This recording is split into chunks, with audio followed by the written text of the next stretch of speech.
ಇತ್ತೀಚೆಗಷ್ಟೇ ಒಂದು ಆಪ್ ಬಗ್ಗೆ ಒಂದು ಕಾಂಟ್ರವರ್ಸಿ ಆಯ್ತು. ನಿಮ್ಗೆಲ್ಲಾನು ಗೊತ್ತಿರಬೇಕು. ಆಪ್ ಅನ್ನ ತರಕಾರಿ ಮಾರೋರಿಂದ ಹಿಡಿದು, ಹೂವು ಮಾರೋರಿಂದ ಹಿಡಿದು, ರೈತರಿಂದ ಹಿಡಿದು, ಕೂಲಿ ಕಾರ್ಮಿಕರಿಂದ ಹಿಡಿದು, ಪೆಟ್ರೋಲ್ ಬ್ಯಾಂಕ್ ಹುಡುಗರಿಂದ ಹಿಡಿದು ಎಲ್ಲರೂ ಸಹ ಅದನ್ನ ಅಪ್ಕೊಂಡಿದ್ರು, ಅದನ್ನ ಬಳಸ್ತಾ ಇದ್ರು. ಕೊನೆಗೆ ಆ ಆಪ್ ಮಾಲೀಕನಿಂದ ನಮಗ್ ಸಿಕ್ಕಂತ ಮಾತುಗಳಂದ್ರೆ ನಾನು ಹೇಳಿದ್ದೆ, ನೀವು ಅನ್ಎಜುಕೇಟೆಡ್ ಬಿಡು, ನಮ್ಮ ಇಷ್ಟ, ನೀವು ಆಳವಾಗಿದ್ರೆ ಅಳಿ ಅಂತ.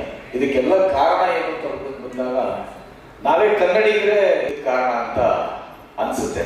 ಏನಂದ್ರೆ ಕರ್ನಾಟಕದಲ್ಲಿ ಬೇರೆ ಸಿನಿಮಾಗಳು ಬರ್ತಾ ಇತ್ತು ಅಂದ್ರೆ ಅದ್ರ ಟ್ರೈಲರ್ ನೋಡ್ಕೊಂಡು ಯಾವಾಗ ಬರುತ್ತೆ ಸಿನಿಮಾ ಅಂತ ಕಾಯ್ಕೊಂಡೋಗಿ ಥಿಯೇಟರ್ ನೋಡ್ತೀವಿ. OTT ನಲ್ಲಿ ಸಿನಿಮಾಗಳು ಯಾವತ್ತು ರಿಲೀಸ್ ಆಗುತ್ತೆ ಅಂತ ನೋಡ್ತೀವಿ. ಅದೇ ನಮ್ಮ ಕನ್ನಡಿಗರು ಶ್ರಮ ಪಟ್ಟು ಸಾಲ ಸೋಲ ಮಾಡಿ 1-2 ಗಂಟೆ ಸಿನಿಮಾ ಮಾಡ್ತು ಅಂದ್ರೆ ಏನು ನೋಡ್ದಿರಾ ಮಾಡ್ದಿರಾ ಅದ್ರ ಬಗ್ಗೆ ತಿಳ್ಕೊಳ್ದಿರೇ ತಾತ್ಸಾರ. ಸುಮ್ಮನೆ